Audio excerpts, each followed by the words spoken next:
శుభమస్తు. శ్రీరామ జయం. నైవేద్యం నివేదయామి. స్వామికి చేసే ఉపచారాలన్నింటిలోకెల్లా కూడా స్వామికి అత్యంత ప్రీతిదాయకమైనటువంటి ఉపచారం 13వ ఉపచారం నైవేద్యం. దీని పేరే కూడారై ఉత్సవం.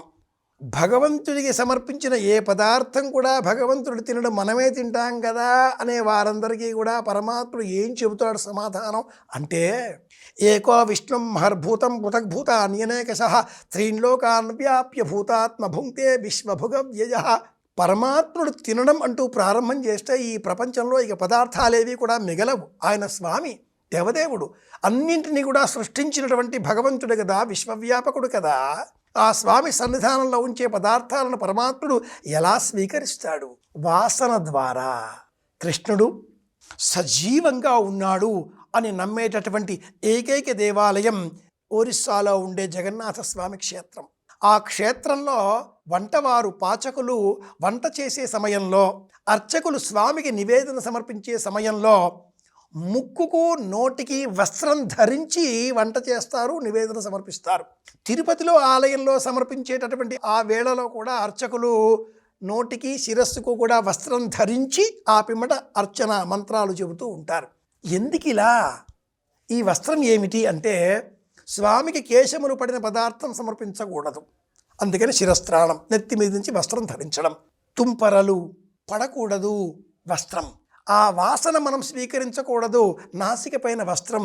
పూరీ క్షేత్రంలో జగన్నాథస్వామి వారి ఆలయంలో నేటికి పాటిస్తున్న అంశం ఇది. ఈరోజు పాటించవలసినది కూడారై ఉత్సవం, పెరుగన్నం. భగవంతుడు ఇన్ని అవతారాలు ధరించాడు.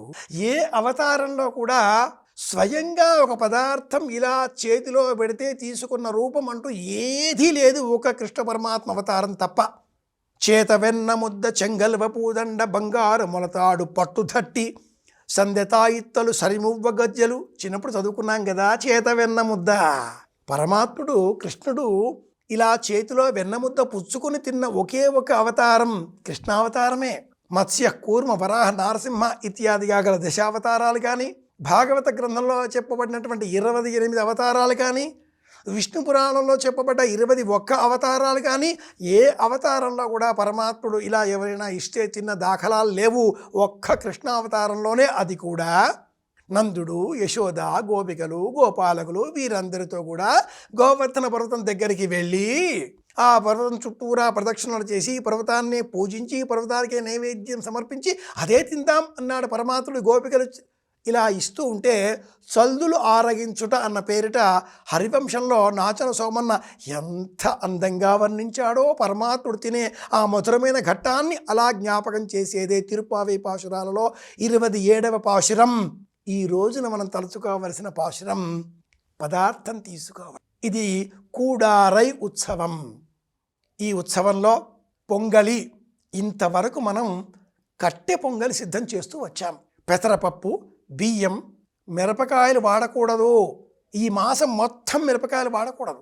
ప్రత్యామ్నాయంగా మిరియపు గింజల పొడి, కారం రుచి కావాలిగా కనుక మిరియపు గింజల పొడి, అలాగే ఆవు నెయ్యి. నూనె వాడకూడని మాసం ధనుర్మాసం.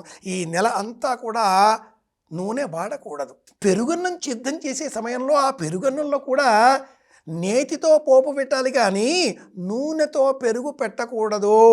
ఆయుర్వేద శాస్త్రం ఇది విరుద్ధ పదార్థాలు, రోగకారకం అంటూ తెలియజేస్తుంది. చాలామంది తెలియక పెరుగన్నంలో నూనె పోపు పెడుతూ ఉంటారు. పెట్టకూడదు, రోగాలు వస్తాయి, చర్మ వ్యాధులు వస్తాయి.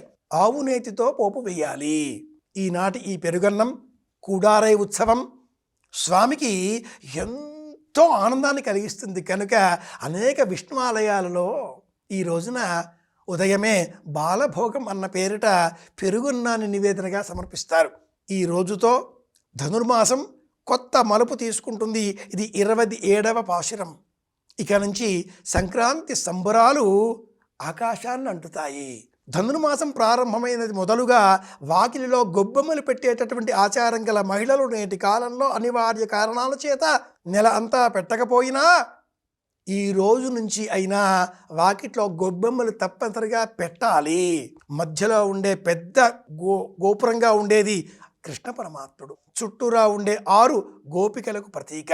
4, 6, 8 ఇలా ఏర్పాటు చేస్తూ ఉండారు. మధ్యలో ఉండే పెద్ద గొబ్బి అది సాక్షాత్తు కృష్ణ పరమాత్ముడే. అది కోలాటం. మధ్యలో కృష్ణుడు, చుట్టూరా గోపికలు. ఇలాంటి భావనలతో ఈ రోజున కూడారే ఉత్సవం సంకల్పం చేస్తూ మనస్సులో పరమాత్ముడిని నిలుపుకొని మనస వాచ కర్మణ త్రికరణ శుద్ధిగా కృష్ణం వందే జగద్గురుం. సంక్రాంతి సంబురాలకు స్వాగతం పలుకుదాం.